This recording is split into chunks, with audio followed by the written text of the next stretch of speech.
you are just not your own experiences. You're a culmination of the things that came before, whether it's the scientific stuff of the physics of an expanding universe, assuming that's correct, whether it's how human beings differentiated, or how we got opposable thumbs and how that affected the development of our brains, how language came about with the change in the way our larynxes are versus, say, chimps.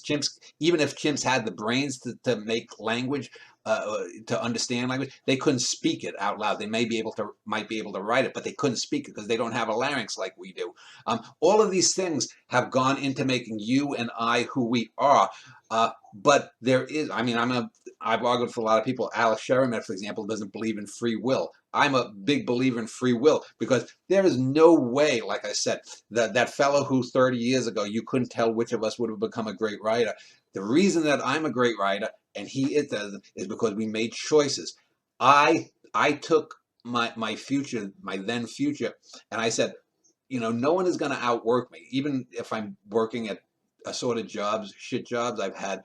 I take a certain pride in that, and and I I I took the cosmos, my, if you want to call it destiny, although I don't believe in destiny since I believe in frugal, but I took charge of my own future, and I willed it. And it's not like that woman who's putting the post-its all across her board to write a shitty novel. It's knowing what can be done, what you can do, and then doing it. And most people can't do that because a part of them don't want to do that. And again, it's what it is. And so why did you? So you're saying a lot of it's talent. You do have talent, but a lot of the part of it, and something you keep on saying in the memoirs, that you studied great writing, and you tried to figure out why it's great. How can I reproduce this moment of greatness? How can I do this? And so you're saying that you part of it is choice. You chose. There is a alternate dimension out there of Dan Schneider who never chose to do any of this stuff.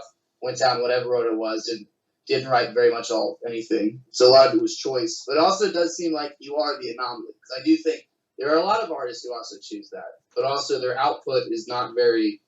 It might be good, but it's very slim.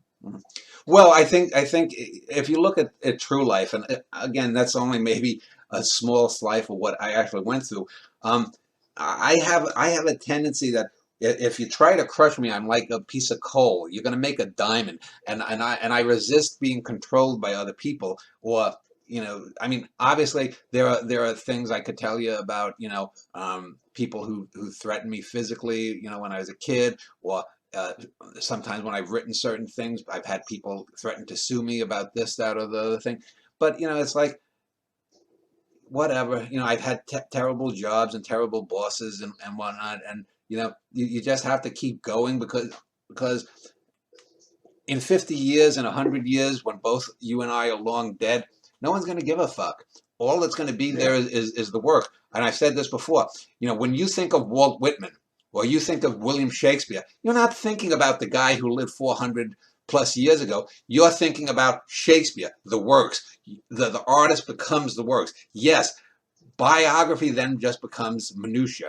You know, uh, if you're reading a great poem about a girl I fucked in 1993 or whatnot, the poem matters. What happened to the girl and me is just trivia.